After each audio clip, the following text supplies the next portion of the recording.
Welcome to The Real Questions, a program that features facts, opinions, and debates on current development issues affecting Europe, Africa, and Asia. Today we have Dr. Vic BENUYENAH, an organizational psychologist and labor market researcher. Dr. Vic BENUYENAH, welcome to The Real Questions. Thank you. Some experts believe that despite the progress made by Africa and Asia, there is still a lot more left to be done to improve the current state of teaching and general formation of university students. Well, first of all, I have to say the universities in Asia and Africa have made a huge efforts in the past 20 years. However, compared to the European institutions and North American institutions, there's still a lot more to be achieved in this field of teaching and learning, and perhaps the formation of university students, particularly undergrad and postgraduate students. If you look at the universities in Africa and the universities in Asia, there's a huge amount of differences, but also a huge amount of similarities across all countries in both continents. For the purposes of my discussion, I think it's better to look at Asia as Southeast Asia, looking at countries such as Philippines, Vietnam, Thailand, Hong Kong, perhaps to some extent South Korea, which is not necessarily in Southeast Asia, but has a lot of opportunity for countries in Southeast Asia to emulate. So what are the differences? Well, in Southeast Asia, you see that a lot more effort is made by parents in the education of their kids. So I can look at this in terms of a kind of a trial engagement. The parents, the student, and then the professors in the universities. In Africa, you don't see, this level of interaction or engagement. So that's one huge area of difference. In terms of similarity, most countries in Africa have a GDP of less than 100 billion. If you look at the GDP of Nigeria, for example, it's about 400 billion. The GDP of Ghana is about 70 billion. But once you move to Southeast Asia, you start seeing huge numbers of GDP. And so to some extent, I can say that GDPs correlate with the educational achievement. A great example is in Singapore. Singapore has made huge success to the extent that the Singaporean universities have even gone ahead of universities in North America and Europe to some extent. The National University of Singapore has made huge successes over the past decade. And that's purely because the government leadership in Singapore has realized that a lot has to be done in the way of teaching the students. And I think one of the strategies that they put in place not too long ago was teach less and learn more. Whereas in Africa, you probably see the reverse. So these are issues that policymakers in both continents have to take on board. I am appalled to some extent that the universities in Africa in particular have not been featured that much in the global scene. For example, the advertisement for hires in universities is exclusively done within the continent of Africa. Whereas in Southeast Asia, Singapore, Malaysia, Hong Kong, Vietnam, they advertise for the whole world. If you look at Times Higher Education, you find that Botswana, Egypt, South Africa, occasionally you find countries like Nigeria and Ghana advertising in Times Higher Education or jobs.ac.uk. That is not the way to go forward. If you want to become a global player in the field, then you have to attract and engage the rest of the world in your labor force, as far as the university offering is concerned. The universities in Southeast Asia are doing a great job in this field. I have been in Southeast Asia and the achievement is spectacular. Okay, so can you specifically elaborate on which issues impact the delivery of education in Africa and Asia? Yeah, I can attempt to look into some factors that potentially affect the delivery of education, particularly in higher education. I will start with Africa. It's a little bit misleading to categorize all the institutions in Africa as either falling under what we would call low performance or mediocre performance. It's also very misleading to say that they are doing the best under the current circumstances. I write in my book something I call weak teacher, weak student relationship. So when you have teachers that have gone through a process that is not very rigorous, the output of those teachers is also going to be not very rigorous. So there's kind of a regress in this area where you have a weak teacher who was trained through a weak process becoming the person, the guru who is teaching the future generation. So this loop doesn't stop.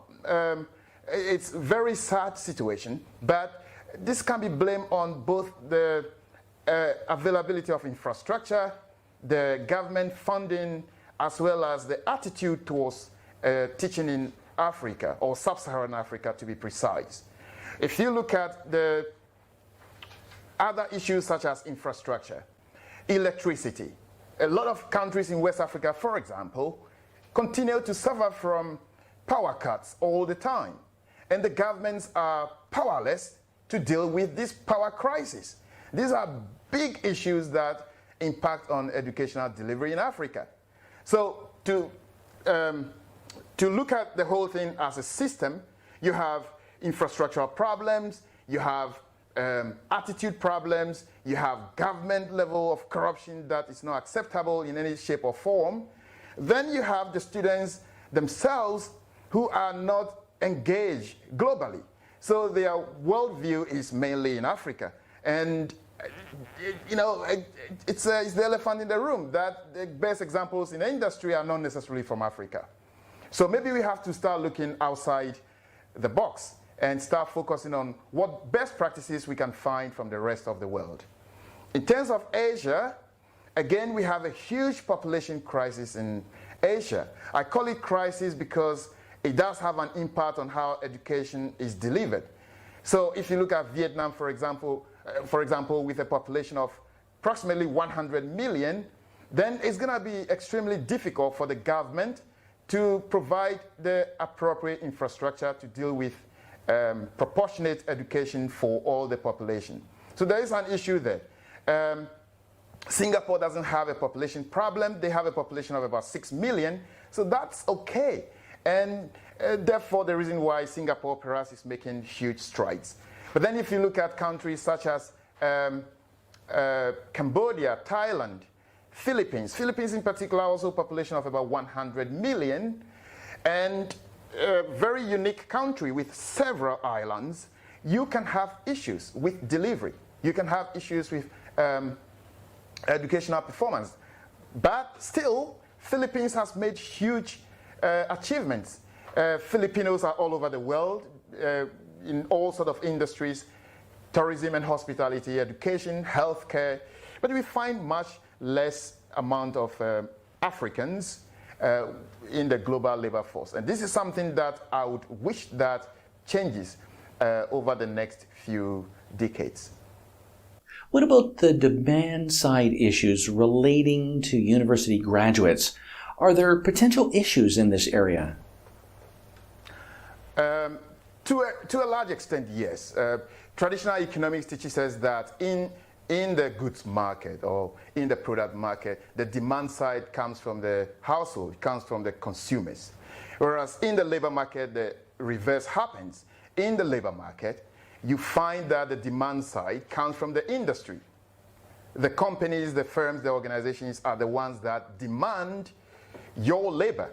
So the generation that we are training right now in our various institutions we have to be sure that they are competitive in the labor force. And I'm talking globally, not just within the context of Africa or within the context of Asia. I'm talking about, would the companies in Germany, United Kingdom, Canada, United States, Mexico, will they be willing to employ the labor force from Asia, perhaps Southeast Asia, and Africa, south of the Sahara? And the answer is yes and no. In terms of the IT industry, you find that in Silicon Valley, a lot of Indians are there. Engineers are all over the United States. They are in Canada. How many engineers from Africa, or how many IT experts from Africa are in the labor market globally? That's an answer I don't know, but that's something we have to start thinking about. If you look at, again, STEM, science, technology, science, technology, what was the E? I can't remember. And mathematics, engineering and mathematics, yes. Engineering and mathematics. The Singaporeans, the Indians, the Malaysians, the Hong Kongese, the Vietnamese, followed in that order. They are making great efforts in this area. So maybe it's important that in Africa, south of the Sahara,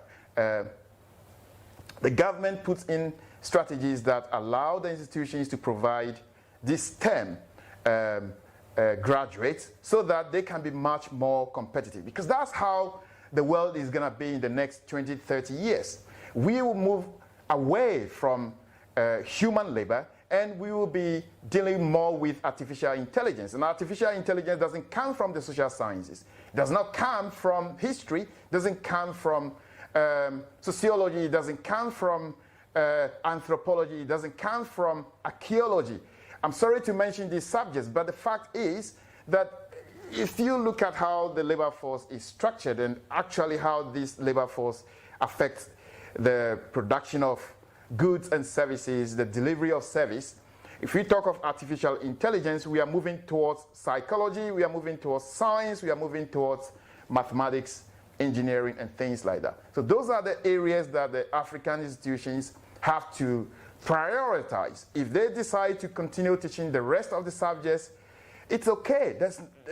My idea is not to get rid of all the subjects that I've mentioned a few seconds ago. My idea is to increase the number of students going to STEM more than anything else, because then that will increase our productive capacity, it will increase our awareness as far as the rest of the world is concerned, and potentially increase the GDP in Southeast Asia as well as the South,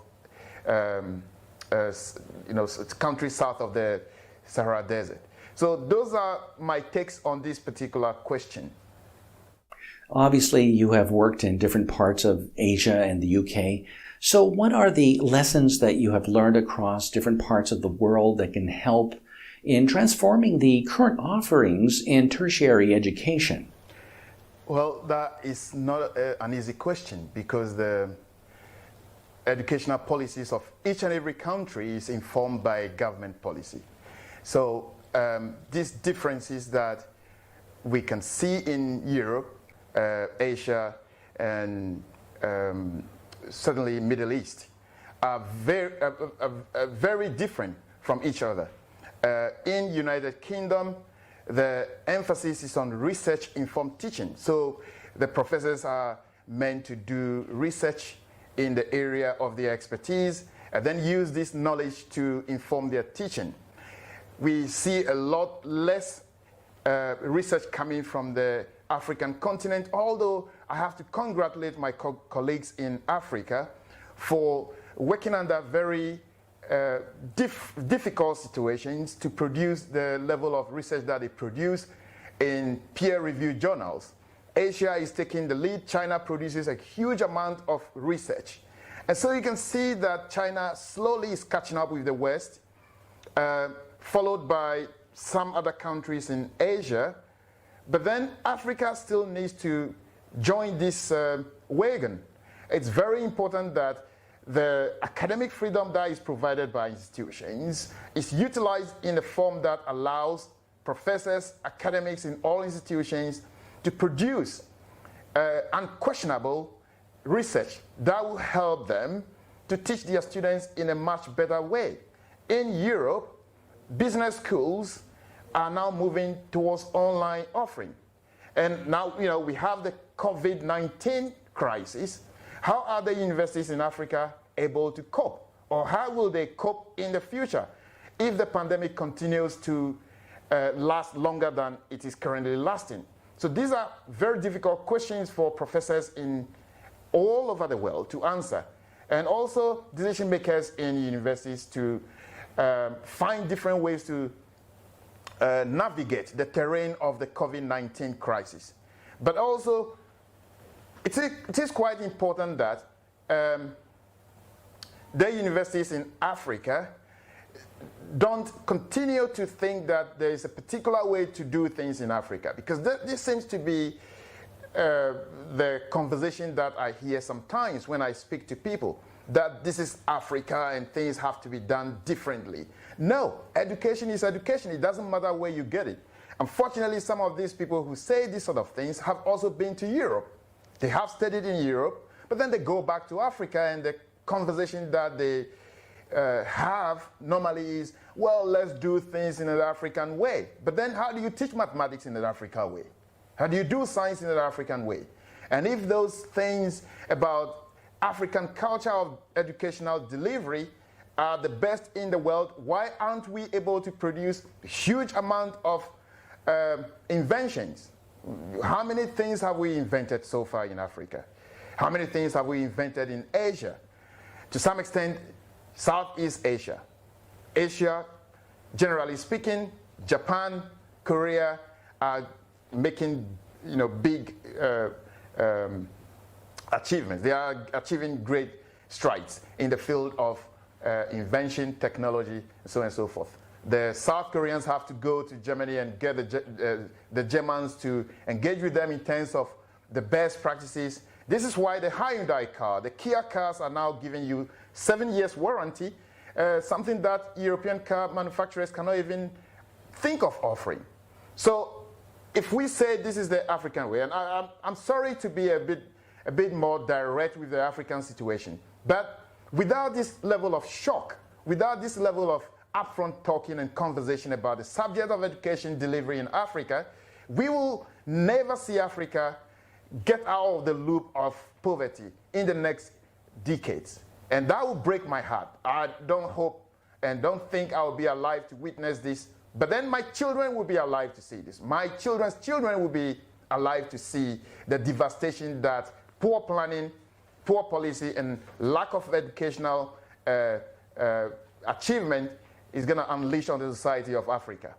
But in terms of Asia, some of the lessons I have learned include how the parents engage with us as professors, how the children take education seriously. I know there is a downside to this, and if you read the newspapers, a lot of people criticize the Singaporean version of education, that it puts too much pressure on the children. The media also criticizes the South Korean model, that it puts too much pressure. And there has been cases of unfortunate circumstances, casualties, suicidal events in South Korea because the students feel that they were under too much pressure. That isn't the case in Africa. But it's not the question of whether there is too much pressure or whether there is no pressure. There is a third question. And the third question is, what is the best practice out there in the industry of education, and how do we utilize the best practice principles to engage our students in the current century? Okay, let's move on to some of the development issues in sub-Saharan Africa. Africa has been predicted by economists as the continent that will see growth rates above 6%. Do you agree? Yes, because it's already happening. Lots of countries in Africa are achieving numbers in the region of 6.5, 7, 7.5 in terms of GDP growth. But the same applies to Asian countries. Vietnam is achieving about 7.2. Singapore has slowed down slightly. But yes, all the tide is moving towards developing countries or emerging countries. The developed nations have no more capacity to develop, therefore their GDPs are slowing down a little bit compared to the developing nations. But that's macroeconomic theory. Africa is going to be very successful, but to do that, a lot more has to be done in the area of governance, in the area of attitude, in the area of corporate governance, in the area of cultural realignment. So, although I agree that yes, most countries in sub-Saharan Africa are going to make huge strides in terms of growth, I also believe that the supporting variables have to be looked at. And those supporting variables are what I've mentioned earlier on. But I'll emphasize a few. For example, how does the government in sub-Saharan African country, how does the government view election spending, for example? If you look at election spending in proportion to the spending on eradication of poverty, are there some differences? And if there are some differences, why do we see, for example, in countries like Kenya, Nigeria, Ghana, when it comes to the time for elections, you see a huge amount of money spent on posters. They spend a lot of money on political rallies, they spend a lot of money on campaigns. And I don't think this is really the way to go forward if we were to continue achieving high numbers in terms of growth. Maybe it's ideal to cut down some of the spending and then probably move this spending to other areas such as education that I think would propel the continent forward. I also think that there are lessons to be learned from the Middle East, particularly United Arab Emirates. How do they ensure that productivity increases? One area that United Arab Emirates focuses on is efficiency. In other words, cost cutting. It does not matter whether it's the government sector, it does not matter whether it's the private sector. Go to almost all offices in United Arab Emirates. You will see a time out and time in machine. And this time in and time out machine regulates the movement of employees, because the employer cannot necessarily trust that employees would be able to behave in a particular way. So instead of just using the traditional method to achieve this, what countries like Singapore and also United Arab Emirates, and I believe there are other countries out there, is to ensure that your attendance is recorded. Let's compare that to Africa.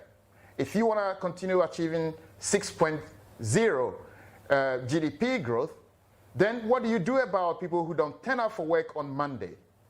Do you just tell them off? You call them to your office and tell them off, give them warning letter that in the end is not of any value? Or would you prefer that you have a system in place, a scientific system, proven, that tracks the movement of people? If they don't come to work, you don't pay them. Why continue to pay people if they are not coming to work? One of my strongest opinion about the COVID-19 is, whilst a lot of organizations have laid off their staff, and I don't particularly like that, because then that has an impact on the macroeconomic of the country. I also believe that there are issues where, if there are pandemics or crises such as this one, companies or organizations in some parts of Africa continue to pay salaries irrespective of whether there is productivity or not. So to continue to achieve the 6.5, 7 point whatever GDP growth, I believe that a lot has to change. There's not enough time to go into all the variables that I can think of, but certainly the attitude to work, the cultural realignment, the governance, as well as the managerial and leadership efforts of the continent has to change a little bit than it is currently. Some people might see your book, The 50 Probable Reasons Why Sub-Saharan African Countries Are Underdeveloped, Can Lessons Be Learned from Other Nations, as having a critical approach. Why do you think your book is now more than ever relevant to the youth, in particular in Africa? The book is not entirely critical. There are very good information out there in the book that praises the efforts made in Africa. But the book is meant to help decision makers and the youth to make better decisions. So, you know, it may come across as critical, particularly when I talk about culture, for example. I'm sure there's going to be a lot of backlash in terms of what do I mean exactly? Why should we adopt the culture of another country?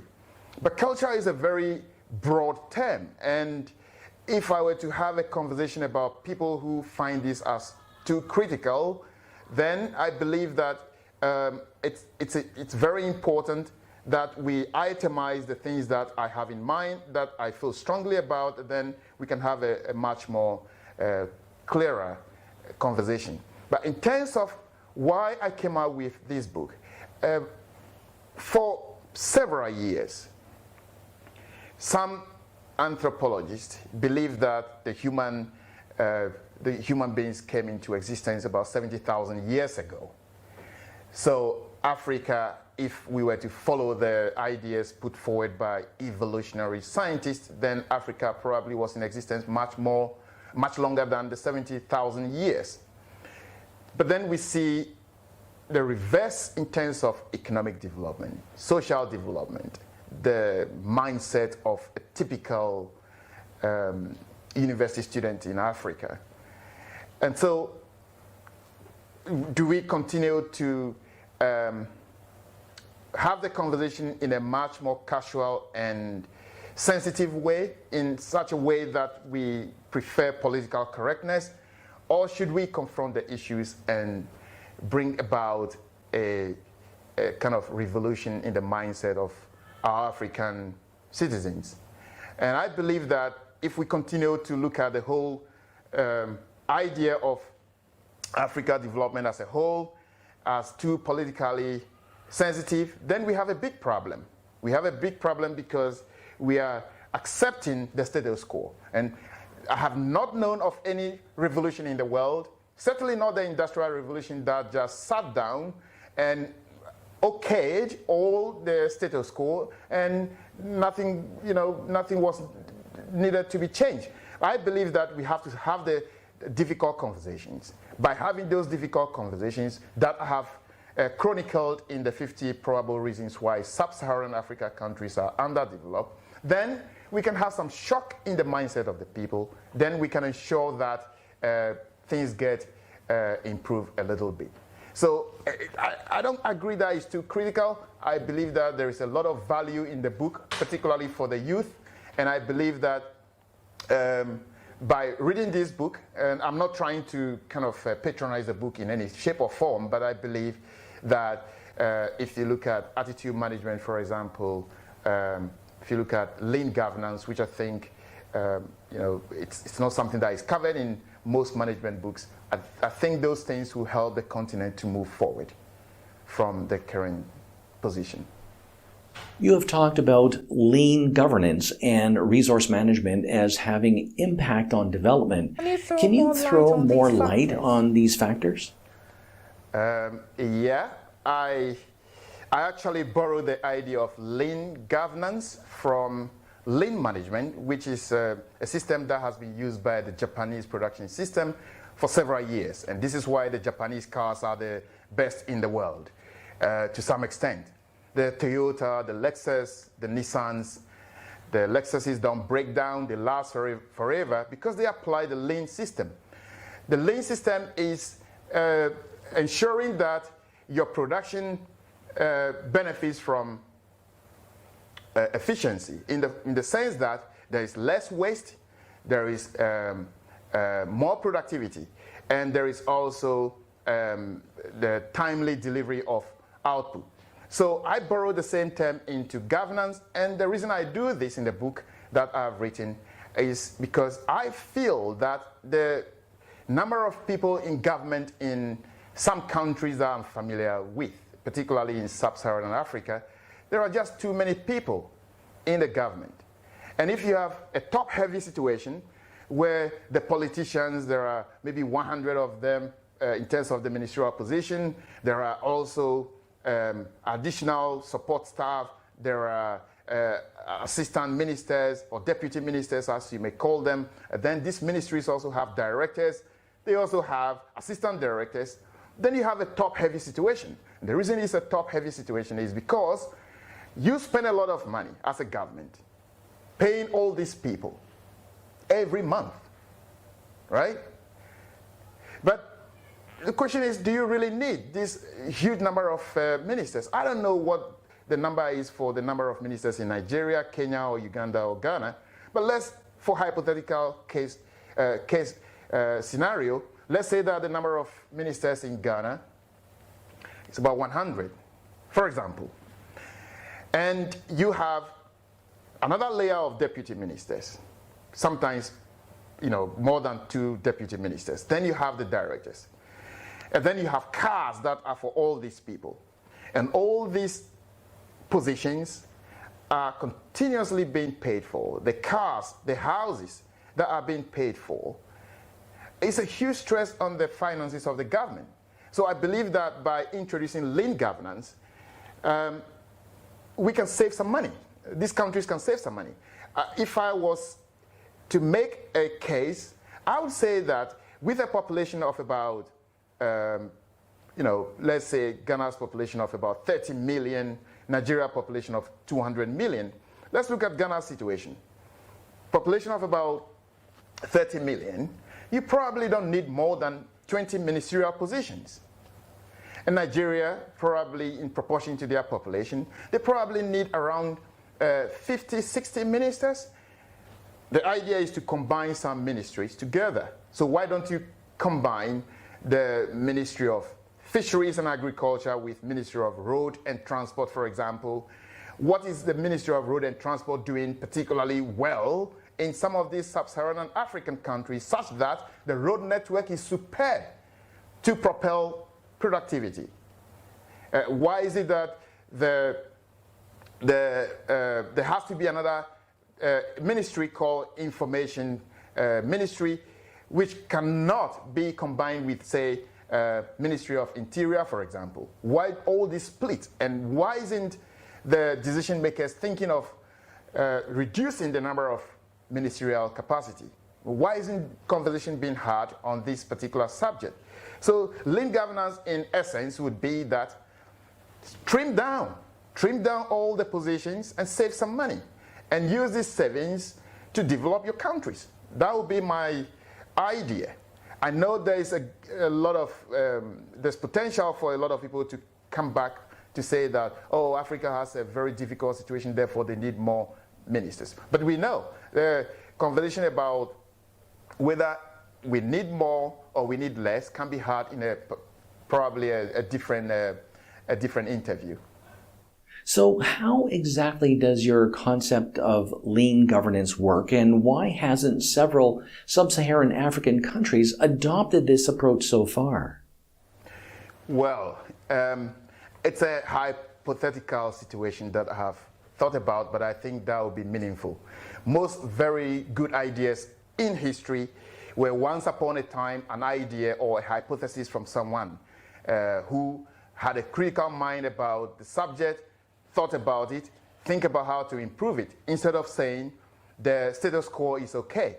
And so when I was thinking of how to deal with some of the issues in Africa, and I believe I'm not the only one thinking like this. I'm pretty sure even the man on the street will feel that when the minister in Nigeria drives in those big 4x4 cars, or in Kenya or in Ghana, driving those big 4x4 cars past them, and they are still walking on the street with no means of transport or public transport, they feel the same way anyone in my position will feel, that things have to change. So then we have to ask the question, if things have to change, then which areas of our society, or the African society, or the Asian society has to change? Well, I I believe lean governance as the subject of trimming down the number of ministerial positions, merging some of the directorates, is the way to go forward. If you look at the monarchical systems across the world, they don't have a lot of ministerial positions. If you look at countries that want to bridge the gap between the poor and the rich, they don't have to drive in big cars.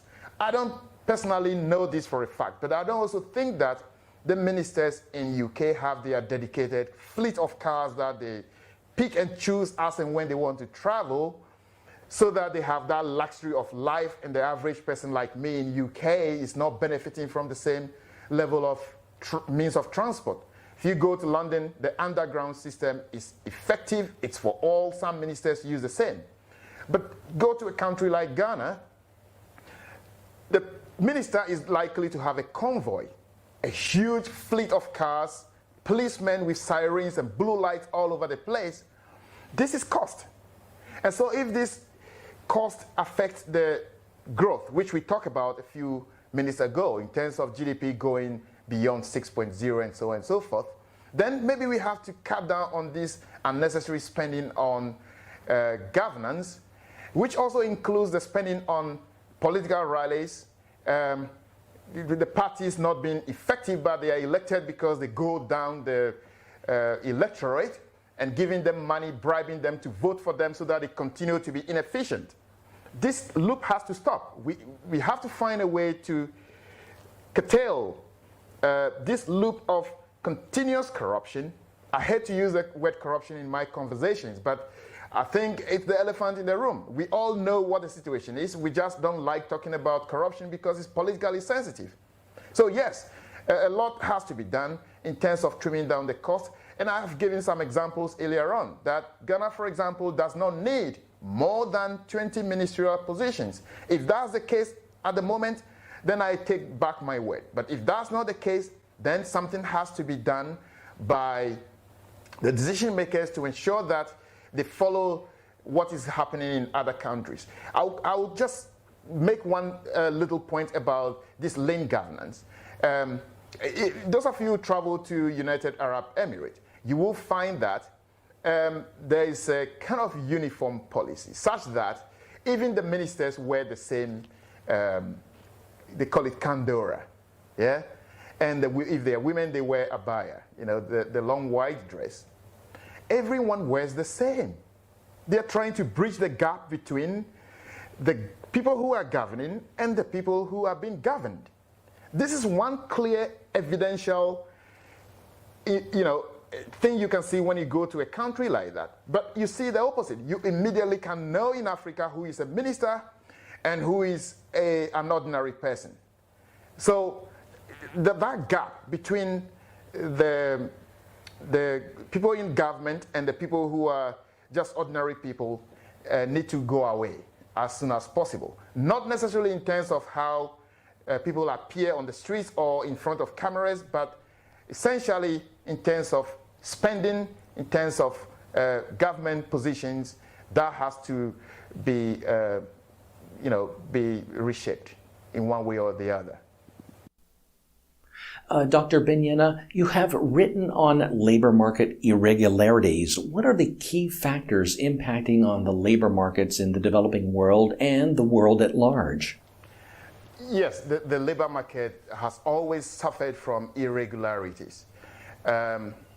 One of the issues that we study in macroeconomics is unemployment, and unemployment can occur, as we know, because people have lost their job in a particular industry that is no longer needed by society, and this group of labor has to move to another sector. This is structural unemployment. So if you don't have skill in one industry, but you have lost your job in this industry, then moving to another industry is going to be a little bit difficult. For example, if you train as a coal miner and there is no more need for coal in your country or in the world, then you become unemployed immediately. And to retrain to become an IT person is going to take perhaps 3-4 years, depending on your existing level of education. So this is one level of irregularity. And with the COVID-19, we're going to see a lot more irregularities in the labor market across the world, but more importantly in the subcontinent of Africa and Southeast Asia, where the educational forms that we've had for the past 10 to 20 years has not prepared students to be versatile. They are not versatile in the sense that they cannot swap from one industry or organization to the other. There are a lot of irregularities in some institutions in Africa such that the teachers, for example, in Sub-Saharan Africa, were not trained as teachers. They were trained as either a science student in, say, a university, University of Legon, Abuja University, or University of Lagos, or Makerere University. They were trained as scientists. But because of irregularity in the labor market, and this irregularity is because there are no jobs for the scientists. The African organizations are not producing cameras. They are not producing TVs. They are not producing cars. And so to train a scientist who goes out into the labor market but finds nothing, the ultimate is to resort to teaching. And so that's a big irregularity. I'm not saying this doesn't happen in other parts of the world. Of course, in the United Kingdom, that might be the case. And I know there was a program in UK called Teach First. And that was to retrain people who have previously been trained as either a science, purely science student. They probably have done BSc in agriculture or BSc in physics, to train them so that they become a teacher. But that's not because the labor market itself is irregular. It is because there was a shortage in the industry of education, and the government of United Kingdom decided to regularize this shortage, so they introduced this policy. But it's the status quo in Africa. It is the way things are done.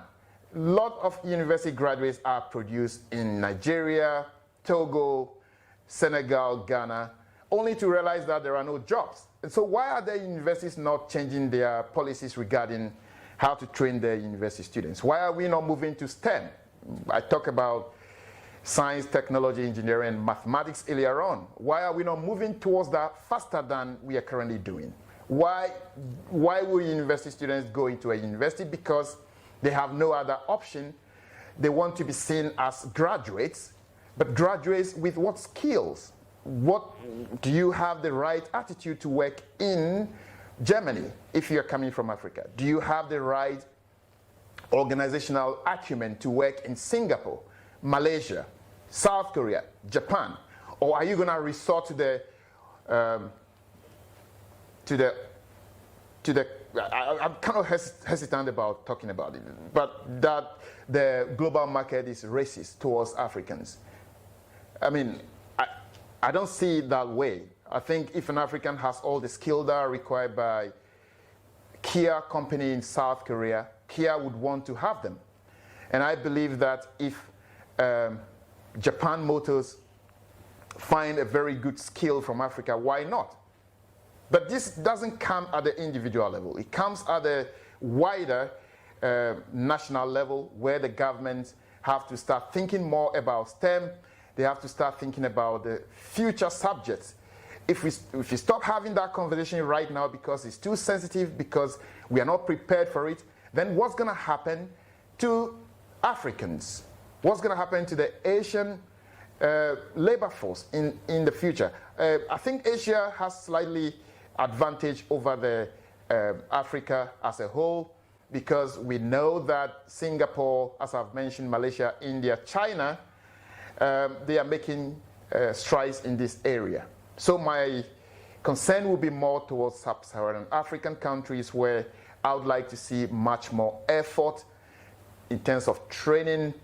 It's not okay to just say I have a degree. There are a huge number of people in Africa that would claim to have a master's degree, but then engage them in a simple conversation, and the contribution becomes a little bit questionable in terms of quality. So those are things that have to be looked at if we want to regularize the labor market for Asia and Africa in particular in the next few decades. It's quite important that we ensure that these things happen now rather than later. What recommendations would you make to the young generation as they join the ever-competitive global labor force? Well, my first recommendation, and again, I think this is a little bit biased towards Africa, but that's where most of the problem is that, first of all, the youth have to be aware that technology is not meant to be used for only social activities, i.e., taking a mobile phone and making a video of yourself and uploading that to YouTube doesn't make you the next Bill Gates. Taking an iPhone or a mobile phone and sitting behind your building or going on the street and making some funny videos is great fun. But in terms of development, in terms of GDP growth, what does that offer us as a society, whether it's in Asia or in Africa? So we have to start looking at the bigger questions. We have to start looking at the bigger things in our life. Celebrity life is affecting a lot of the youth today. They look at Hollywood, they look at Bollywood, they look at Nollywood. All these organizations have created successful people. They have created people that we celebrate today, hence we call them celebrities. But this is a very extraordinary way to look at it, because those people are not many in our society. And if you were to look at the contribution made to GDP in different countries from these celebrities, it's probably not comparable to what we can get from people like Bill Gates, Apple, Samsung, Toyota. Those are things that drive society forward. The big things, moving people from one location to the other. So the idea in these continents have to change, the mindset, such that people stop favoring celebrity life and they prioritize achievement, responsibility, and commitment to organizations. But in addition to that, the attitude towards work has to change. You have to be flexible. To say that I have trained to be a medical nurse and I want to work in Philippines and I don't want to leave the shores of Philippines is misleading, because the world has opened up. We are now dealing with the global crisis, and I believe doctors and nurses are moving from one continent to the other to solve a global crisis. We cannot deal with seclusion anymore. We cannot deal with isolation. The whole idea that Africa is different and Africa culture is different, therefore some policymakers, some experts in Africa encourage Africans to exhibit certain forms of Africa-centric behavior. It's not going to make any, it's not going to change anything in terms of the joining of the labor force outside of Africa. We have to start thinking about what are the best practices out there in the world. What are the things that citizens of Africa and Asia can do to be much more competitive than they are right now? The world is competitive. If you have a global organization and you call this organization, for example, XYZ company, and you are producing electronic equipment and you are having so many offices around the world, would you prefer a particular labor force, or would you just say, in the name of political correctness, I'm going to recruit everyone? And I've talked about this a few minutes ago, but I'm going to emphasize that again. I think majority of people are encouraged to accept the status quo. So the whole idea that, and I know this is a little bit sensitive, and I know I'm going to get a lot of backlash on this. Think about a situation where people in Africa who want to join the global market believe that it's okay to dress in a particular way as an African. So, for example, to wear an animal print and wear a traditional African shoe and appear for an interview for a global organization. Now, the people interviewing in this global organization have seen different types of human beings from different parts of the world. You don't have to shout them by what you wear or the way you present yourself as an African for them to want to recruit you. You have to present yourself as someone who is capable, responsible, have the right attitude outside of your culture to be favored by these industries or organizations. So the whole idea of my culture is strong, my culture is good, my culture is African, therefore I want to shout to the whole world that this is my culture. I don't think a lot of countries out there or societies have made gains by exhibiting their cultural artifacts or cultural representation outside of their country in order to achieve anything, except for a few countries like India and China, where the food is very important part of the culture. Therefore, it doesn't matter whether you are in California, Manchester, or Liverpool in the UK, you will still want to buy Indian curry or you want to buy Chinese food. But how many of the Ghanaian or Nigerian or Kenyan food are being sought after in the same proportion as Indian food outside of Kenya, Ghana, or Nigeria? I'll leave that as something that a lot of people will start thinking about when we talk about culture as being of essence in the labor market for the future. Dr. Vic BENUYENAH, thank you very much for your time. Thank you for having me. And that's our program. Thank you for joining us. See you next time.